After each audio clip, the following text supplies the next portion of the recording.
Podbas, podcast Balai Arsip Statis dan Tsunami.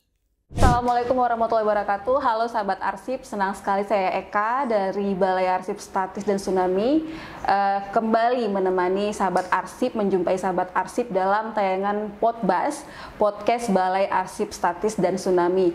Sudah lama nih kita tidak menghadirkan Podbas dan menghadirkan tokoh narasumber yang pastinya akan memberikan banyak cerita inspiratif buat kita supaya kita lebih semangat untuk belajar sejarah, mencintai semua karya, baik itu karya arsip dan juga yang lainnya sebagai jati diri bangsa kita.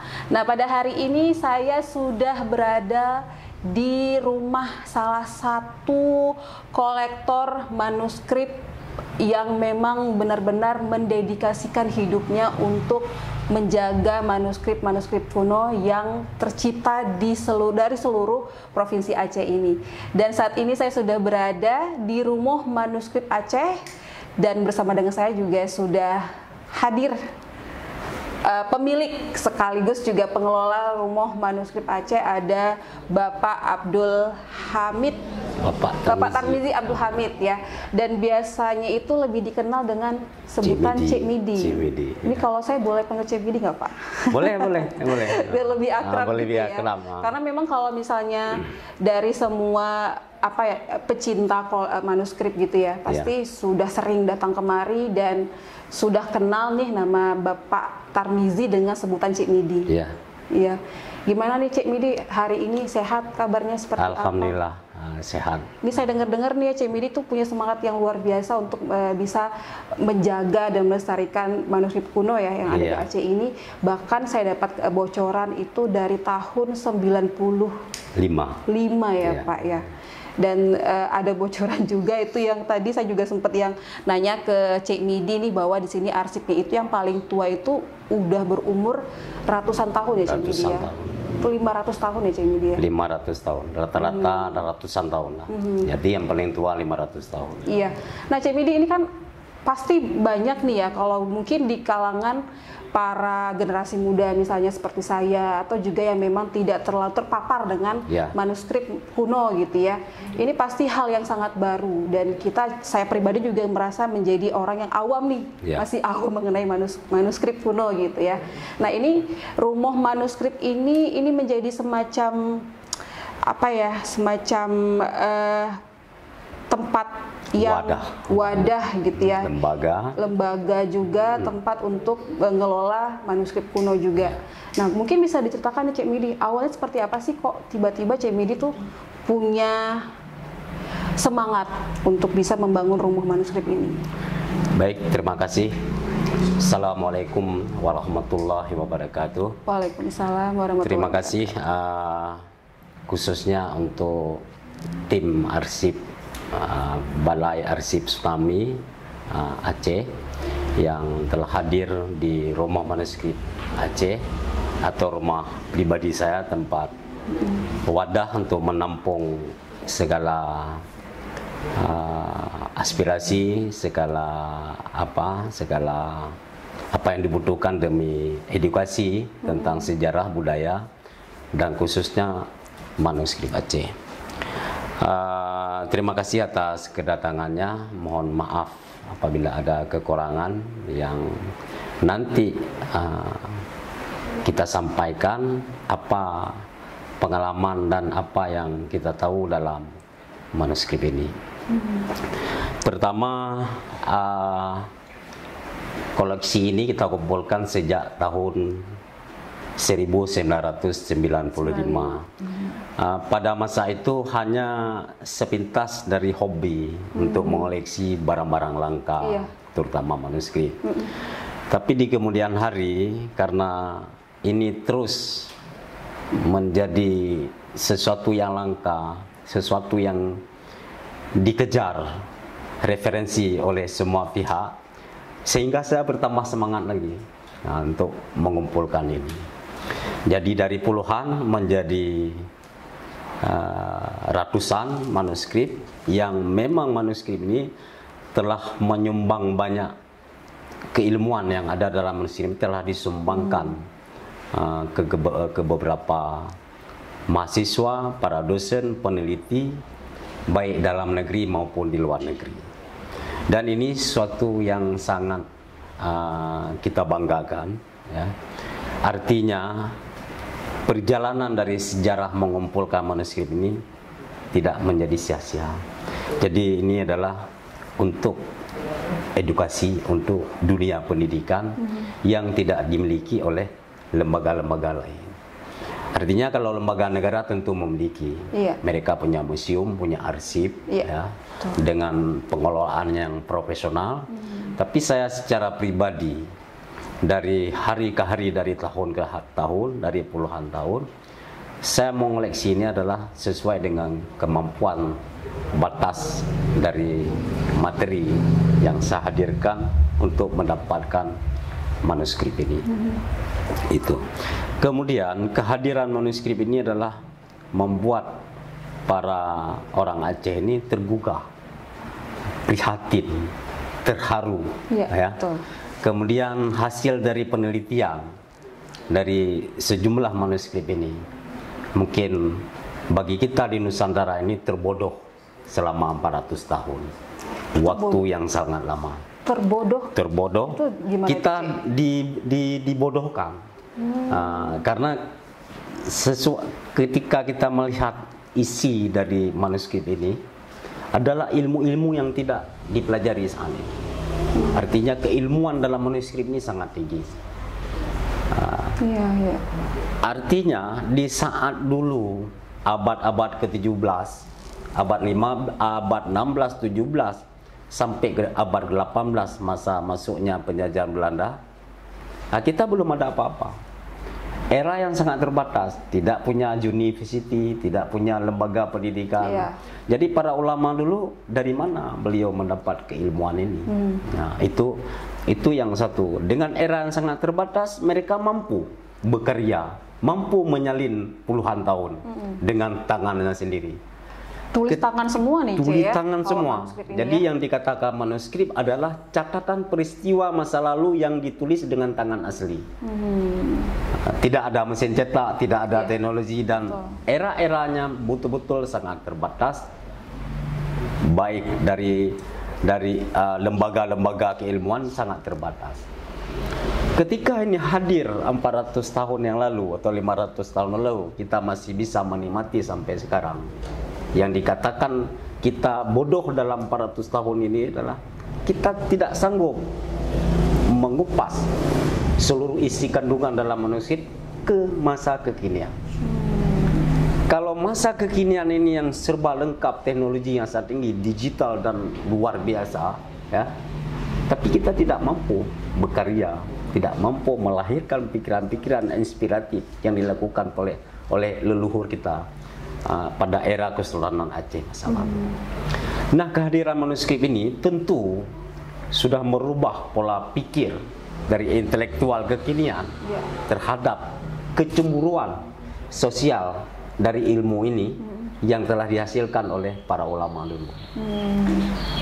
Ulama dulu sudah memikir, sudah menetapkan, sudah menulis, sudah membuat karya, baik program apapun, baik kearifan lokal, bidang agama, bidang pemerintahan, bidang data negara, bidang politik, bidang herbal, rempah, ya, tentang gempa, bencana dan sebagainya. Beliau sudah menciptakan dan sudah menulis karya ini semua. Nah, kehadiran kita yang sangat canggih ini, kita masih membuat program. Tiap tahun membuat program ini, program itu, program itu. Jadi ulama dulu sudah berbuat. Di mana buktinya? Ini. Padahal bisa lihat dari yang lama ya, Cik, ya. Sejatinya. Nggak mesti yang mulai dari nol lagi gitu ya, Cik. Sejatinya mereka harus menjadi panduan. Iya, benar. Apa yang dilakukan oleh para leluhur kita dulu. Nah, ini menjadi suatu arsip. Menjadi suatu arsip dan catatan sejarah yang sangat penting yang harus dipelihara. Ketika kita bicara dulu, kita berbicara tentang peradaban Aceh. Tidak pernah dikatakan peradaban Sumatera, peradaban Jawa, peradaban Indonesia, peradaban Asia. Belum pernah kita dengar dalam buku-buku sejarah penting. Yang selalu kita dengar yang didengungkan ke telinga kita adalah sejarah peradaban Aceh. Bagaimana bentuk peradaban Aceh? Ketika bangunan fisik tidak ada lagi, cagar budaya habis dihancurkan, baik dengan bencana tsunami, dengan kerusakan alam lainnya, ya, hilang itu semua. Kemudian kita masih ada manuskrip untuk membuktikan catatan sejarah masa lalu yang memang sangat kolektif, ya, sangat dimensinya sangat luas. Apa yang tidak ada dalam manuskrip ini? Iya. Astronomi. Kalau dikatakan orang dulu ini adalah dari untuk membuat kalender itu, mereka sudah mampu berbuat seperti itu. Iya. Ya. Kemudian kalau astronomi, kalau dulu dikatakan dengan ilmu falak, ya, ilmu falak, perbintangan, ya, perbintangan dan sebagainya. Nah, kemudian kalau medis ada herbal, ada kitabnya juga. Kemudian gempa, bencana, gangguan alam, ada juga, binatang, sifat-sifat binatang, kemudian karakter manusia, gerak tubuh manusia, yang dikatakan dengan sekarang psikologi. Orang dulu kan tidak tahu menamakan ilmu-ilmu ini. Betul. Jadi dikatakan dalam kitab ini adalah ilmu gerak tubuh. Artinya gerak tubuh dari matanya, dan jadi sudah dipelajari. Nah, ketika kecanggihan zaman sekarang hadir para guru-guru besar semua, tapi untuk menghadirkan sebuah keilmuan yang baru, ini yang langka kita dapatkan. Nah, ini yang sangat langka. Nah, kehadiran manuskrip ini kita contohkan dulu di mata dunia, sangat mengagumkan, sangat mencerahkan, karena mereka meneliti. Iya, benar. Diteliti bukan dari isi manuskrip saja, dari sampulnya manuskrip sampai isi kandungan, sampai kodikologi kertasnya, ya, sampai kimianya, sampai keasamannya, tintanya semua, ya, benar. Cara membersihkan, restorasinya, kertas yang harus digunakan sudah dilakukan itu semua. Selain substansinya juga memang dipelajari sangat. Nah, kemudian mereka akan membedah seluruh manuskrip ini, dialihkan beberapa bahasa, bahasa Inggris, bahasa Arab. Kemana diedarkan buku, dia terjemahkan menurut bahasa di bahasa nasional di negerinya masing-masing. Jadi Cik, kalau kita membandingkan ya, sebagai Cik Midi juga yang melihat fenomena itu. Tadi Cik Midi bilang kalau yang orang luar gitu ya, dari luar mereka mempelajari manuskrip, substansinya, bahkan dari fisiknya juga. Kalau dari yang di dalam berarti berbeda perlakuannya. Masih banyak gitu masyarakat kita yang ternyata memang tidak menjadikan ini pedoman. Seperti itu, Cik. Iya. Betul sekali. Ini masyarakat yang ada koleksi di tangan masyarakat menganggap manuskrip ini adalah sebagai manuskrip keramat, manuskrip bisa untuk dalam rumah, bisa untuk membanggar rumah dan sebagainya. Jadi mereka tidak tahu apa isi dalam manuskrip ini. Nah, kita harus dibedah, tidak diamalkan, tapi dikatakan sebagai barang-barang yang memang langka. Nah, kehadiran manuskrip bagi saya ini adalah sesuatu jendela ilmu pengetahuan dunia yang harus dirujukkan kembali, karena dilahirkan dalam era yang sangat terbatas. Dilahirkan dengan era sangat terbatas ketika negara ini kita menggunakan teknologi yang luar biasa, tapi kita tidak mampu untuk menghalangi dari bagaimana manusia sosial hidupnya, bagaimana keterbatasan status sosialnya. Mereka tidak sanggup untuk membuat seperti ini. Jadi saya mengagumi ini adalah karya-karya besar seperti Hamzah Al-Fansuri, Syekh Abdul Rauf Af-Singkili yang dikenal dengan Tunku Syah di Kuala, kemudian Syekh Nurdin Araniri, kemudian Syekh Samsudin As-Sumatrani, kemudian Syekh Muhammad bin Ahmad Khatib Langgin, kemudian Syekh Jalaluddin Johansa, kemudian Syekh Johari Al-Bukhari.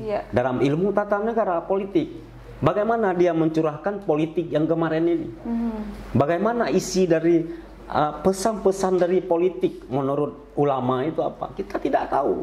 Kita tidak tahu sekarang ini. Tapi bagaimana hebatnya politik sekarang di dunia? orang ulama dulu sudah menulis tentang ilmu politik. Tata negara, ilmu muka alam. Undang-undang ilmu muka alam atau kitab Al-Aisi, kitab Aceh. Itu merangkum dengan undang-undang. Undang-undang tata negara. Undang-undang di situ, undang-undang lingkungan, undang-undang kota, undang-undang persawahan, undang-undang maulid sebagainya itu ada undang-undang. Semua menjelang memegang ini dibuat undang-undang. Nah, kita yang canggih sekarang tidak mampu untuk menghadirkan, memberi kenyamanan ibadah, memberi kenyamanan dalam masyarakat ini. Tidak pasti, tidak ada yang jamin. Nah, pemerintah Kesultanan Aceh dulu sudah menjamin itu semua. Kaum duafa, fakir miskin itu sudah dijamin oleh pemerintah kerajaan Aceh Darussalam. Sudah dijamin. Jadi menyambut bulan suci Ramadan megang, mereka tidak sibuk-sibuk lagi. Karena sudah dipenuhi kebutuhan dalam rangka menyambut bulan suci Ramadan oleh kerajaannya sendiri. Ketika kita bilang Aceh ini hebat, ini makmur sekali ini, kita tidak mampu menghadirkan kebutuhan masyarakat. Nah, oleh sebab itu, ini harus diselamatkan, harus diarsipkan. Siapapun lembaganya, baik dari lembaga Balai Arsip Statis dan Tsunami, terserah. Apalagi negara punya lembaga seperti Balai Arsip Statis Tsunami. Mereka punya bahan lengkap, restorasi yang sangat lengkap, harus dijaga supaya membuktikan otentik dari masa lalu untuk yang sekarang. Cek, balik lagi nih, sebelum kita jauh membahas manuskrip, saya dan mungkin juga sahabat arsip yang lain penasaran nih. Kita kan cuma tahu Cik Midi sebagai kolektor manuskrip dan juga kalau kita melihat dari internet budayawan. Sebenarnya awalnya nih Cik Midi ini siapa sih sebenarnya? Sampai akhirnya punya semangat untuk mengkoleksi manuskrip tadi tuh, Cik. Awal seperti apa? Awalnya saya tidak tahu apa-apa awalnya tentang manuskrip ini, apalagi benda-benda cagar budaya ini. Tapi dari kecil saya, dari SMA saya sudah mulai melirik hal-hal yang tidak bisa dilakukan oleh orang lain. Nah, ini terbalik sangat jauh sebenarnya. Seharusnya ini tidak dikoleksikan oleh orang-orang tertentu, orang-orang kaya, kan? Benar.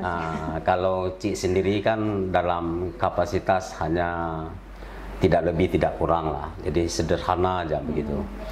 Jadi di bidang keilmuan begitu juga. Jadi ini terbalik 120 derajat. Saya latar belakang dari pertanian, ilmu tanah. Jadi saya bekerja di Kementerian Pertanian Jakarta, kementerian yang ada di sini. Kemudian dalam keseharian ini saya mempelajari kearifan lokal. Ketika kita mempelajari kearifan lokal, jadi merujuknya kemari semua. Kita pelajari budaya, merujuknya kemari semua. Kita pelajari sejarah, mana bukti sejarahnya? Ada dokumen, baru kita bisa bicara sejarah. Tidak ada dokumen, tidak ada sejarah. Berarti yang dilontarkan sekarang oleh orang-orang tertentu adalah dongeng, karena tidak bisa membuktikan. Kita bercerita tentang rencong, keris dan sebagainya sekarang, manuskrip atau benda-benda cagar budaya lainnya. Mereka tidak bisa menunjukkan sesuatu sesuai nilai dan filosofi untuk apa ini. Nah, jadi ini adalah sesuatu yang tidak bisa dipertanggungjawabkan, sesuatu yang tidak menjadi referensi, apalagi bagi seorang akademik. Itu asal mulanya. Saya hanya pegawai negeri, kemudian jauh melangkah ke depan, saya mulai tertarik terus dengan ini, karena saya sering mengikuti seminar-seminar pameran di luar negeri. Saya mengikuti masuk museum-museum di luar negeri.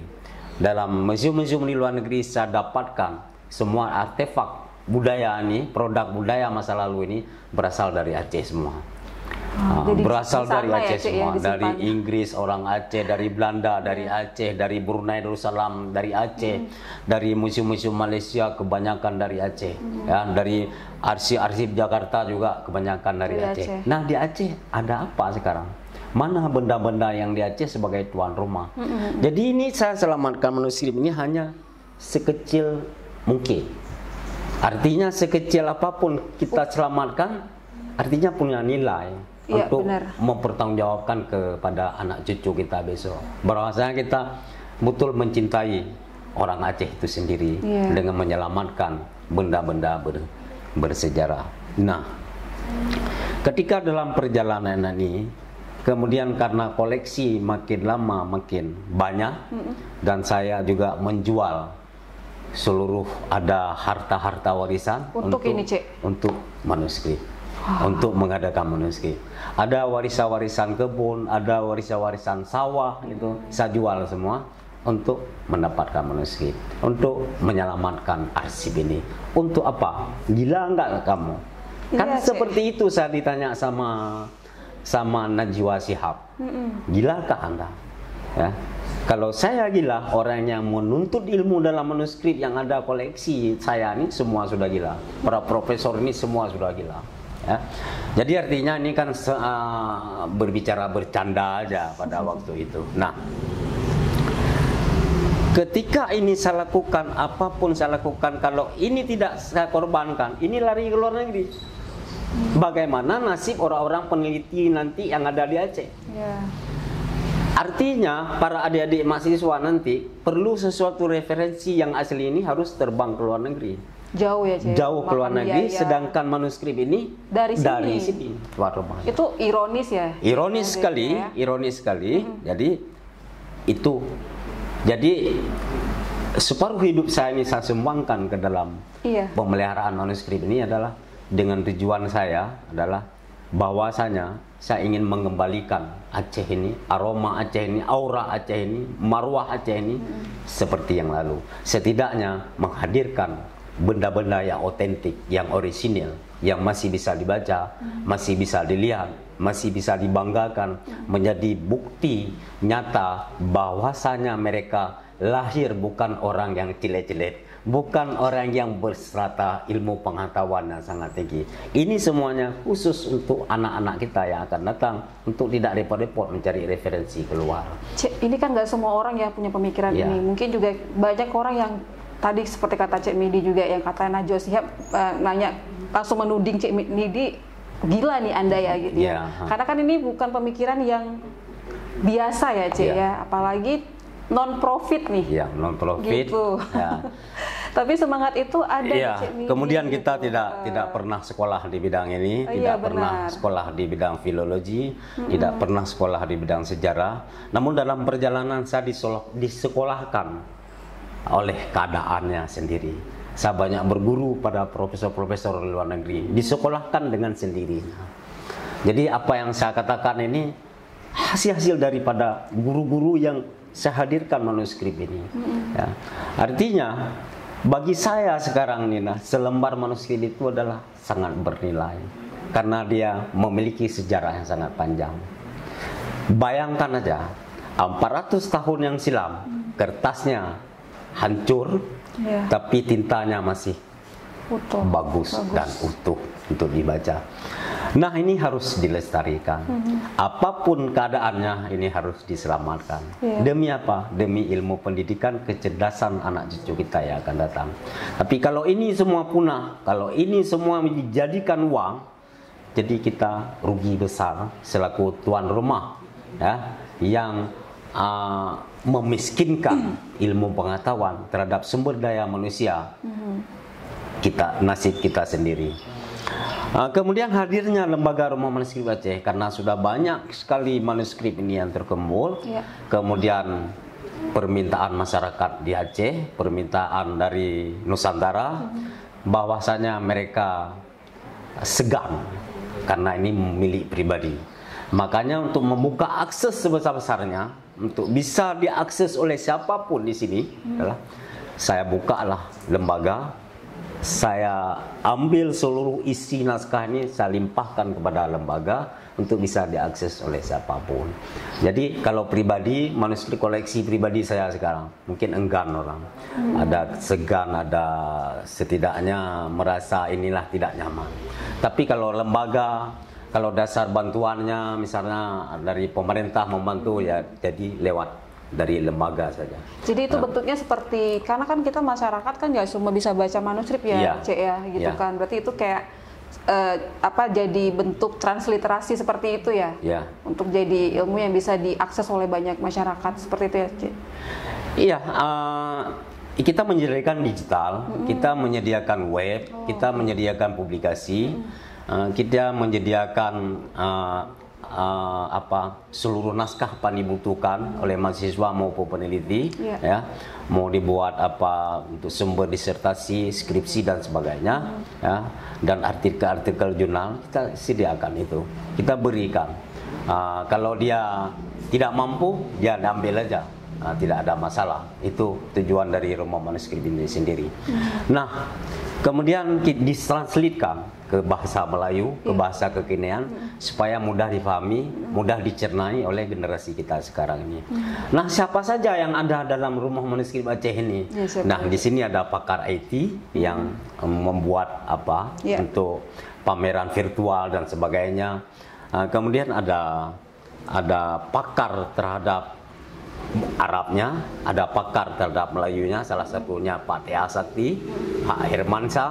Nah, juga beliau dari pengurus dari Rumah Manuskrip Aceh di sini semua. Jadi di sini pusatnya semua. Dari ahli fikih, ada para ulama di sini, semua berkumpul di sini. Kalau diperlukan, kalau pemerintah memerlukan pikiran, saran, inspirasi atau keilmuan-keilmuan yang ada dalam manuskrip ini, kami sajikan, kami berikan.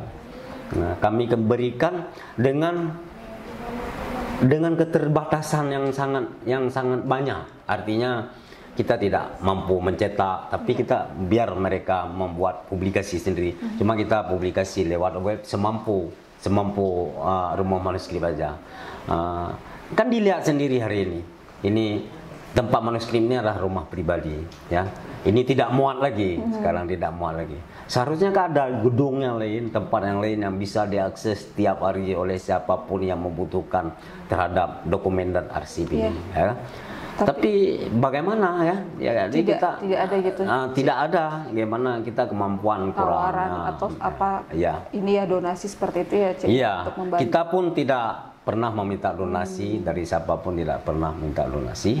Tapi artinya ini tidak bisa seperti ini terus menerus. Butuh support yang lebih besar ya pasti ya. Butuh gedung yang khusus yang punya temperatur, daya dinginnya yang sesuai dengan arsip. Arsip ini kan sangat penting. Arsip ini kan jendela ilmu pengetahuan yang harus dirawat, yang harus diselamatkan. Tanpa arsip ini kita tidak bisa untuk melangkah ke depan karena kita tidak punya latar belakang, ya. Jadi sejarah ini dibuat oleh manusia, dipelajari oleh manusia untuk kepentingan manusia. Jadi ini kehadiran dari sebuah lembaga manuskrip, ini tim-tim dari Balai Arsip Statis dan Tsunami Aceh juga atas nama lembaga. Cuman saya karena pemiliknya jadi menghimpun semua para pakar-pakar untuk hadir di sini, ya. Kemudian ini menjelang Ramadan, kita nanti mungkin ada kegiatan bedah manuskrip. Biasanya ada setiap Ramadan ada bedah naskah kuno Ramadan atau bedah Ramadan manuskrip dan sebagainya. Nah, kita bercerita tentang manuskrip ini, apa saja manuskrip yang ditulis dalam bulan Ramadan.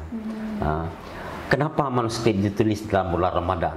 Karena inilah momentum utama para ulama Aceh dulu atau intelektual Islam Aceh dulu adalah sangat tepat, menggunakan waktu yang sangat tepat dalam bulan Ramadan, ya. Dalam bulan Ramadan banyak karya yang diciptakan, kemudian disalin ulang, ya, kemudian baik mushaf Al-Quran maupun kitab-kitab fikih. Cuman yang ada saya tahu dari catatan dalam manuskrip, dalam bulan Ramadan banyak naskah ditulis naskah fikih, naskah panduan, ya, naskah nasihat, kemudian naskah-naskah haji. Karena naskah haji. Jadi kenapa dalam bulan Ramadan? Dalam bulan Ramadan pun ini ditulis naskah, setelah Ramadan pun ini penyebaran dari naskah. Karena kenapa dikatakan begitu? Ini kesempatan bagi para ulama Aceh dulu dalam berbagi ilmu. Artinya seluruh Nusantara mereka akan pergi ke Aceh. Misal dari Thailand mereka ke Aceh, dari India mereka ke Aceh, dari Brunei, dari Semenanjung Melayu mereka akan ke Aceh. Di Aceh mereka berpuasa di Aceh. Kemudian di Aceh mereka menimba ilmu atau manasik haji untuk berangkat haji bulan Dzulqa'dah setelah Ramadan di sini. Jadi penyebaran naskahnya di sini adalah ada bisa dikirim ke Haramain, ke Arab. Kemudian dari Arab pulang kemari juga diambil naskah untuk dibawa pulang ke negaranya masing-masing. Jadi penyebaran informasi tentang Islam dimulai dari Aceh ini, dibawalah orang-orang dagang, dibawalah orang-orang yang naik haji lewat Aceh. Maka di Aceh disebut dengan Serambi Mekah. Sebelum mereka ke Mekah, mereka ke Aceh dulu dalam bulan Ramadan sampai bulan Dzulqa'dah dalam rangka menunaikan ibadah haji. Jadi ibadah haji yang mereka tunaikan sampai 6 bulan. Ke Mekah berangkat dari Sabang atau dari Banda Aceh, dari Malayati ya. Jadi pulang dari situ mereka tidak semuanya balik ke kampung, malah menetap di Aceh untuk mempelajari keilmuan-keilmuan yang ada di Aceh. Maka di Aceh ada kampung Jawa, ada kampung Kling, ada kampung Cina, dan ada sebagainya, ada Aso Nanggro. Jadi seluruh bangsa ini ditempatkan di Banda Aceh khusus untuk mempelajari ilmu pengetahuan dalam manuskrip ini. Dari Turki juga ya. Ada desa Bitai itu khusus desa Bitai adalah khusus untuk orang-orang Turki. Kemudian orang Portugis, Lamno itu sendiri ditempatkan pada tempat-tempat yang mungkin yang sesuai dengan kehendaknya. Maka kita dalam sejarah ini apa yang ditulis, yang kita arsipkan pada hari ini ya, kita mengenal Aceh ini sangat ramah, sangat terbuka, sangat berkasih sayang ya. Siapapun dia, jangankan muslim, non muslim pun dikasih sayang. Kalau mereka meninggal di sini akan dikuburkan, hartanya akan dikirim ke luar. Maka kemarin kita sangat tragis dalam melihat status sosial dari Aceh ini. Kenapa orang-orang yang tersakiti, orang-orang Rohingya yang ada di sini diusir, ini sangat bertentangan dengan kaedah-kaedah dan sosial dari budaya Aceh itu sendiri. Ini kita dapatkan dalam arsip-arsip. Bagaimana cara-cara orang Aceh dalam memahami sesama manusia ini.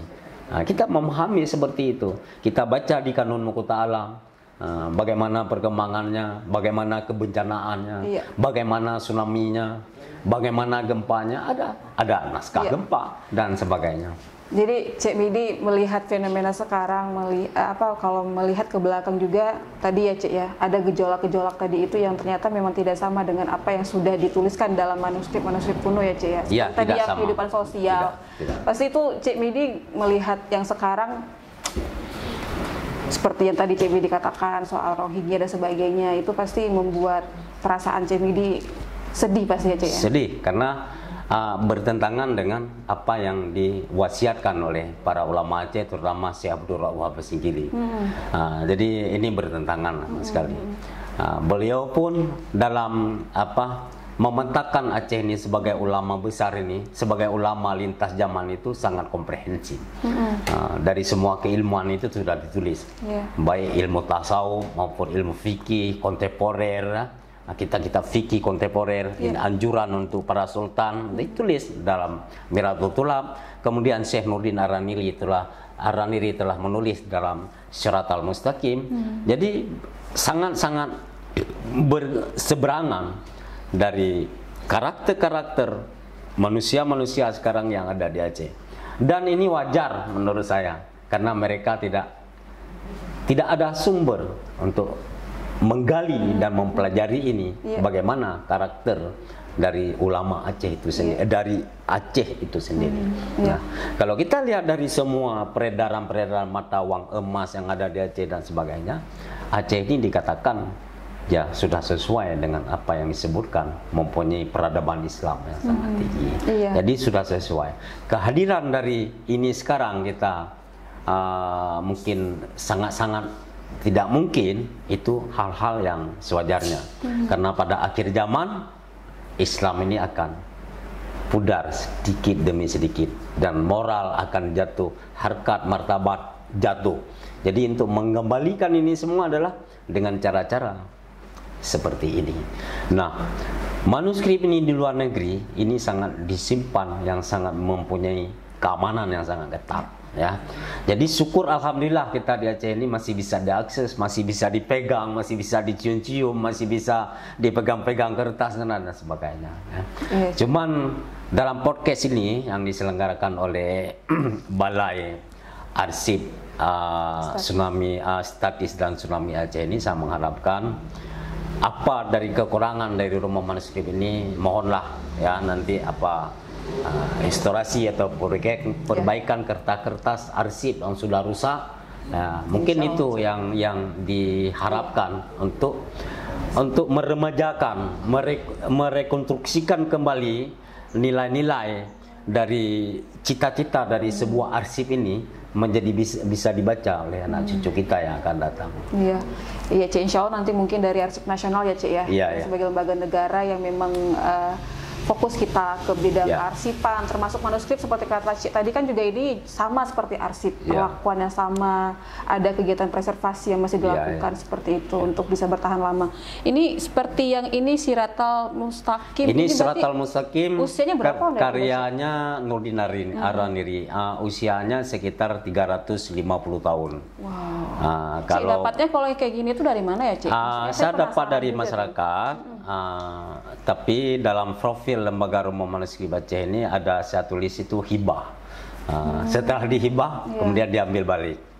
Setelah diwakafkan, diambil kembali. Jadi saya harus membayar dengan nilai-nilai yang menurut saya sangat fantastis. Menurut saya sangat besar. Tapi untuk terselamatkan arsip ini, saya akan korbankan apa yang mereka mau. Ketika ini jatuh ke pihak tangan yang salah digunakan, ini menjadi tanggung jawab dan malapetaka kita sendiri. Musnah ya, Cik, musnah. Jadi menjadi malapetaka. Sumber daripada keilmuan yang ditulis dengan tangan asli oleh ulama Aceh, yang penuh dengan semangat, yang penuh dengan air mata, ditulis puluhan tahun, kita dengan serta-merta dinilai dengan uang, dibawa ke luar negeri. Ini yang sangat memprihatinkan kita. Artinya di sini dengan kehadiran manuskrip ini, jadi semua lembaga sekarang, dari semua unsur lembaga pendidikan agama, ya kerjasama dengan kita semua, termasuk beberapa Universiti Al-Muslim Biren kerjasama dengan Rumah Manuskrip Aceh, kemudian UNSAM kerjasama dengan Rumah Manuskrip Aceh, kemudian dari IAIN Cerkala Langsa juga bekerja sama dengan Rumah Manuskrip Aceh. Nah, kita sedih, kita belum mampu untuk menghadirkan sebuah robot ya yang bisa memberi kebutuhan manuskrip ini kepada siapa saja lewat internet, lewat website, lewat aplikasi dan sebagainya. Biar lebih luas bisa diakses. Lebih luas bisa diakses. Ketika mereka di Lampung, saudara kita di Jawa perlu manuskrip Siratal Mustaqim, perlu manuskrip Miratul Tulab, ya, perlu manuskrip Turjaman Al-Muntafiq. Jadi mereka bisa langsung dibuka di situ. Tidak mesti ke Aceh karena membutuhkan biaya lebih banyak lagi, terutama adik-adik kita, mahasiswa kita yang sedang sekolah di luar negeri sekarang. Jadi mudah diakses. Namun kita keterbatasan semua ruang, keterbatasan hal-hal yang tertentu belum bisa menjangkau seperti itu, ya. Iya. Cik, ini kalau misalnya ada masyarakat yang mau akses nih ya, misalnya mau ke mari langsung, atau misalnya tadi ada yang memang mulai didigitalisasi seperti itu ya, Cik, ya? Ada ya seperti itu? Iya, kita sudah menyediakan dokumen arsip ini dalam bentuk digital sebanyak 8 tera. 8 tera. Jadi belum dimasukkan, di-upload ke web karena web lagi bermasalah. www Aceh Manuskrip tidak bisa diakses lagi, entah bagaimana itu orang IT yang mengerti itu kan. Tidak bisa diakses lagi, tidak buka lagi. Mungkin habis bulan Ramadan ini kita akan melihat di mana. Ini kan masih percobaan selalu. Iya. Jadi ini di apa kan? Kalau ada lembaga-lembaga khusus ingin bekerja sama di bidang digital ini boleh saja ya. Nah, artinya Rumah Manuskrip Aceh ini untuk mempertahankan keaslian naskah ini, untuk menjaga-jaga. Iya. Takut ada kebakaran, kebencanaan seperti tsunami kemarin kan banyak juga naskah dari Rumah Manuskrip Aceh yang hilang 115 manuskrip yang hilang tsunami kemarin. Jadi kita pengalaman dari itu menjaga-jaga sekarang. Jadi kita simpan. Nah, apa efek dari penyimpanan ini? Apakah terjaga? Belum tentu juga. Keamanannya di dunia maya ini apa terjaga? Belum tentu juga. Setidaknya ya punya server tersendiri lah untuk menyimpan data-data ini semua. Seperti yang saya perlihatkan tadi, ada naskah yang memang sangat-sangat sekarat terhadap lembaran-lembaran naskahnya. Itu manuskrip yang itu manuskrip Al-Quran yang memang sudah sangat darurat ya. Usianya berapa, Cik? Usianya kalau dilihat dari kertas di situ ada 1745 Masehi. Berarti ratusan tahun juga. Iya, ratusan tahun. Karena posisi dari mushaf itu adalah di tangan masyarakat. Jadi tidak terjaga dan digantung begitu aja. Jadi sangat tidak terjaga ya. Jadi itu masyarakatnya maksudnya memang masyarakat yang secara acak seperti itu, atau misalnya memang dari keluarga yang menulis gitu, Cek? Ada juga dari keluarga, juga ada dari masyarakat yang awam biasanya. Kalau keluarga-keluarga tertentu memang disimpan sebaik mungkin. Dan yang paling parah sekarang di Aceh ini adalah punya ini kolektor agen-agen dari untuk mendapatkan naskah ini untuk dibawa ke luar negeri. Oh, ada itu. Ada. Jadi ketika kita sedih sekarang, ketika mereka datang ke tempat kita menawarkan naskah ini, kalau saya tidak mau akan dibawa ke luar negeri. Kita sedih, kita harus melepaskan dengan sangat sedih. Karena kita tidak bisa mendapatkan itu lagi. Tidak mungkin kita dapatkan itu lagi. Kalau sudah ke luar negeri tidak ada cerita untuk kembali ke negeri asalnya, tidak ada. Jadi ini arsip hilang semua. Saya membayangkan SK aja tahun 75 atau tahun 64 yang masih diketik itu sangat saya hargai sebagai catatan sejarah masa lalu yang belum ada fotokopi yang sekarang, atau belum ada, masih diketik, masih pakai karbon, masih pakai karbon itu. Jadi sangat-sangat hargai, apalagi ditulis dengan tangan. Nah, disinilah kekayaan dari arsip. Arsip ini sangat kaya. Jadi arsip ini, nilai-nilai dokumen ini ya, sangat kaya. Kan disimpan karena suatu saat sangat dibutuhkan luar biasa. Nah, jadi hal inilah terpikir bagi saya, bagaimana nasib dari koleksi ini itu yang akan datang. Nah, ketika generasi ini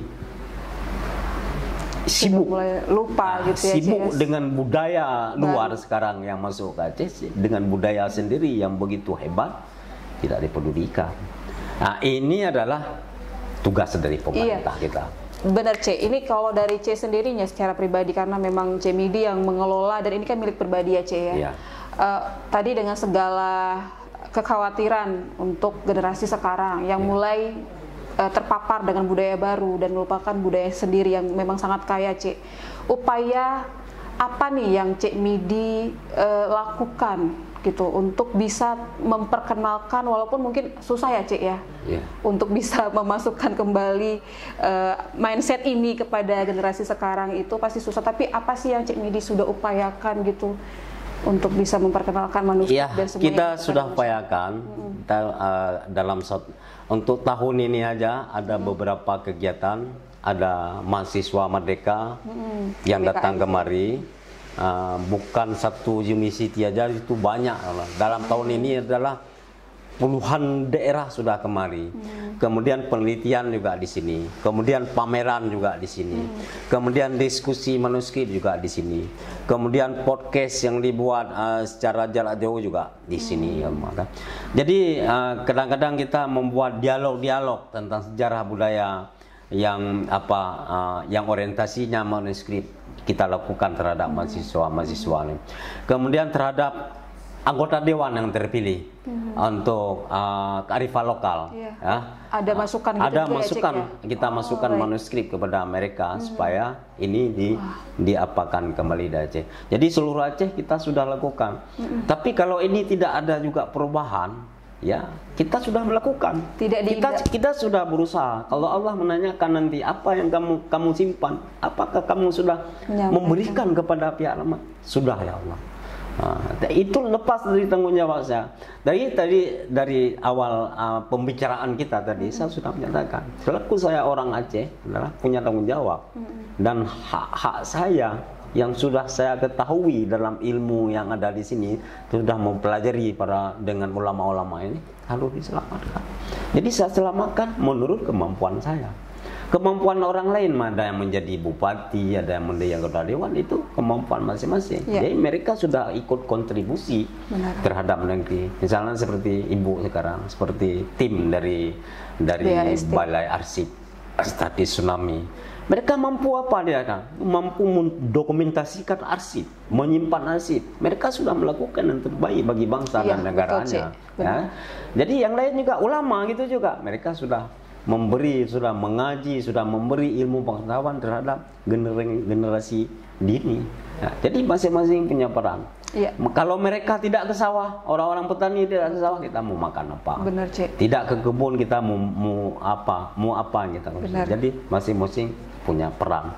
Jadi ini semua manuskrip ini adalah hanya saya curahkan kepada anak-anak.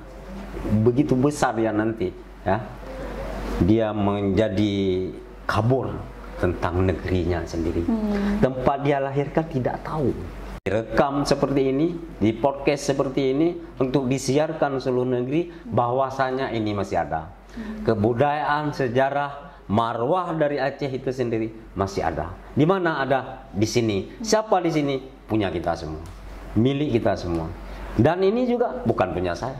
Dan ini adalah milik dari masyarakat Aceh, malah milik dari orang-orang dari Asia. Mereka harus bertanggung jawab juga di sini karena mereka pernah kemari, mereka pernah menuntut ilmu di sini. Anak cucunya dulu, kakek-kakek buyutnya pernah datang ke Aceh, pernah mengaji di Aceh, pernah menerima ilmu-ilmu dari Aceh, terutama Malaysia itu sendiri. Makanya orang-orang Malaysia sekarang kalau ada anak Aceh di Malaysia, janganlah dikedepankan kekerasan, ya. Bayarlah jasa dari leluhurnya yang telah mengusir para Portugis yang ada di semenanjung Malaysia itu sendiri. Iya, memang sepenting itu ya, Cek, ya, untuk bisa mengenal sejarah ya, Cek. Tadi maksudnya akan berpengaruh ke kehidupan sosial kita, seperti apa kita berkehidupan, bermasyarakat, memperlakukan orang lain gitu ya, Cek, ya. Kayak tadi juga Cik Midi sempat membahas mengenai seperti apa fenomena yang terjadi di kalangan para generasi Z kita nih, Cik, gitu. Yang Cik juga khawatirkan itu juga menjadi PR besar buat kita semua ya, Cik. Iya. Ini kan kita kan khawatir nih, generasi ini sekarang khawatir dengan peredaran, peredaran narkoba yang luar biasa, kan menjadi prihatin kita, menjadi was-was. Seperti apa dia besok? Masa depannya seperti apa? Dengan penuh ilmu teknologi ini seperti apa dia? Jadi tergantung di dia semua sekarang.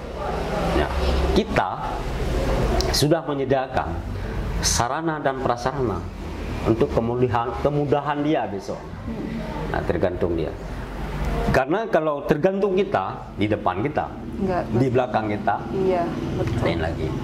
Jadi inilah kepentingan dari produk budaya masa lalu yang dikaryakan oleh para intelektual Islam yang terkemuka, dan ulama-ulama itu menjadi ulama yang masyhur, ulama yang bekerja yang sangat hebat. Ya. Malah ulama-ulama itu sekarang dikatakan ulama lintas zaman. Artinya lintas zaman, walaupun mereka sudah sudah wafat 400 tahun yang lalu, tapi karya mereka selalu digunakan sampai ke zaman yang paling modern ini, dan seluruh isi kandungan karyanya masih dipakai dalam referensi, disertasi, skripsi dan sebagainya demi menunjang ilmu pengetahuan. Bukan orang muslim aja yang pakai, maka non muslim di seluruh dunia akan mengenal Syekh Abdul Rauf Al-Singgili, akan mengenal Syekh Nuruddin Ar-Raniri, akan mengenal Syekh Samsuddin Asmatrani, akan mengenal Syekh Muhammad Khatib Langgin, akan mengenal Syekh Hamzah Al-Fanjuri selaku ulama ulama sufi, begitu sufi pada mereka semua itu yang mengetahui tentang seluk-beluk dari akar-akar permasalahannya bangsa-bangsa pada saat ini. Jadi mereka sudah memprediksikan, ya, sudah memprediksikan dilahirkan karya-karya ini untuk anak cucunya, karena anak cucu yang akan datang perubahan zaman akan segera terjadi sehingga menghancurkan dia sendiri. Pola pikir ya. Maka dalam hal ini transformasi terhadap naskah ini harus dilanjutkan, harus diperkenalkan. Cara memperkenalkan dengan macam, saya memperkenalkan ini dengan menyediakan bahan baku, dengan menyediakan original, otentik. Ketika mereka ingin mencetak, silakan. Ketika mereka ingin membuat pengajian dengan hasil digital, silakan. Kita senang. Jadi ingin kita meriahkan ini semua. Tapi arsip ini harus tidak bisa hilang, walaupun satu lembar pun. Terlepas daripada induknya semua ini, terlepas daripada ini semua. Nah, ini kan naskah, terlepas dari ini semua, yang tidak terjilid lagi. Udah ini ya sih, hilang satu. Kita buat seperti ini. Kita buat seperti ini supaya jangan lepas lagi. Atau kita buat dalam seperti album yang telah diberi judul. Jadi untuk memperkenalkan, mempublikasikan, untuk memberi semangat pada generasi kita sudah kita lakukan. Jadi Rumah Manuskrip Aceh sudah kita mengajar, sudah memberi presentasi tiap bulan, ya, melakukan FGD, dipanggil kemana saja, ya, kita sanggup datang untuk menyelamatkan khasanah karya para leluhur ulama yang tak tergantikan sampai saat ini. Jadi memang murni semangatnya itu mau menyebarkan informasi, semua ilmu pengetahuan yang ada dalam manuskrip ini ke sebanyak-banyaknya orang ya, iya, Cik, ya? Iya, benar sekali. Karena tadi saya dengar kayak Cik memang membebaskan, silakan gitu. Mau dicetak karena fisiknya tetap di sini, tapi kalau mau diperbanyak silakan. Silakan aja. Mau diperbanyak silakan. Karena ini ilmu pengetahuan. Karena ditulis oleh para ulama dulu untuk dibagikan. Walaupun Cik Midi juga mendapatkannya itu pasti penuh perjuangan. Iya, penuh dengan perjuangan yang luar biasa. Tapi kita makin banyak yang mencintai ini adalah makin bersemangat kita. Jadi semangat kearsipan ini harus didukung oleh semua pihak. Jadi kalau kita sendiri ini kan besar, biayanya besar, tempatnya besar. Jadi ini memang harus dilakukan kerjasama. Museum juga harus kerjasama, ya. Lembaga-lembaga arsip nasional juga harus bekerja sama. Apa yang harus dilakukan? Karena arsip ini mewah, mahal dan langka. Benar, Cik. Kenapa bernilai? Karena dia kelangkaannya. Kenapa bernilai? Karena waktu yang lalu tidak bisa diulang. Betul. Tidak bisa diulang. Saya mau mengulang, ingin hidup di tahun 95 tidak bisa lagi. Tambah lama kita tambah habis, ya. Betul. Jadi ini yang bernilai sebenarnya. Jadi arsip ini adalah sebagai inspirasi dari kita ini untuk kita tunjukkan kepada yang lain, ya. Jadi arsip ini adalah segala-galanya dalam mengumpulkan kolektif memori kita untuk dijadikan sebagai dasar untuk melangkah dalam tuntutan ilmu yang akan datang. Karena tanpa ada ini, ya nggak mungkin. Ya. Ibarat mobil tidak ada kaca spion, tidak mungkin. Jadi kita pasti tertatih-tatih untuk menuju ke depan. Karena kita tidak tahu latar belakangnya, tidak tahu apa masalah. Akarnya ya, Cik, akarnya kita tidak tahu, pondasinya tidak ada. Penting sekali. Penting sekali. Itu ya, Cik. Sangat penting. Bagi saya sangat penting. Di luar negeri itu adalah museum, museum tsunami, arsip dan sebagainya, itu seperti plaza. Dia buat baju kaos, ada manuskrip di sini, ada arsip di sini, ada pulpen, ada tasnya seperti plaza, hebat sekali. Jadi mulai dari branding yang mungkin sederhana tapi itu akan bisa membantu menyebarkan tadi itu ya, Cik, yang memperkenalkan itu, Cik ya. Arsip ini ya, seperti yang direkam hari ini podcast, menjadi arsip, menjadi sangat penting. Kapan penting? Nanti berpuluh tahun ini baru penting kepada mereka. Sekarang boleh, kita nggak ada penting, itu aja lah, ya, itu aja. Nah, jadi ini sangat penting. Pentingnya yang akan datang. Karena kita untuk mengulang lagi masa lalu tidak bisa. Mungkin, ya, maka waktu sedikit pun harus dimanfaatkan ya, semaksimal mungkin dan sebaik mungkin. Wal asli innal insana lafikus ilallazina amanu wa amilus shalihat. Di waktu itu, waktu ini yang karena dia waktu ini tidak pernah mundur, dia terus maju. Anda bisa mundur ya, Cik? Enak sekali. Jadi detik jam ini tidak pernah, jarum jam ini berputar ke belakang. Dia apapun yang terjadi, apapun keadaannya, dia terus berputar menuju ke depan. Jadi yang di belakang ini digunakan semaksimal mungkin ya untuk kemaslahatan orang banyak. Nah, ini arsip. Maka dia langka, maka orang-orang yang bertugas itu di situ adalah sangat-sangat mulia. Benar. Karena kita menyimpan. Nah, ini Al-Quran arsip. Benar, Cik. Al-Quran arsip. Mengenai arsip menjadi sejarah. Ketika yang lalu akan menjadi sejarah. Mushaf Al-Quran yang ditulis dengan tangan puluhan tahun, ditulis dengan tangan kanan, dengan penuh uraian air mata yang tertetes dalam kertas itu, ya. Itu kan sebuah arsip yang sangat bernilai. Arsip butuh finansial yang banyak untuk menyelamatkan bukti-bukti ilmu pengetahuan bangsa Indonesia ini yang pernah dienyamkan, yang pernah dienyam, yang pernah dirasakan. Jadi harus punya finansial yang besar. Benar. Untuk sebuah arsip ini. Bukan hal sepele ya, Cik. Bukan hal yang sepele. Hal yang belakangan lah kalau ada sisa baru. Ya. Karena kita ini punya anak. Betul, Cik. Pernah cucu yang akan datang. Kenapa hidup orang tua saya tidak pernah meninggalkan ini, tidak pernah meninggalkan itu. Ini sebuah orang juga yang banyak harta.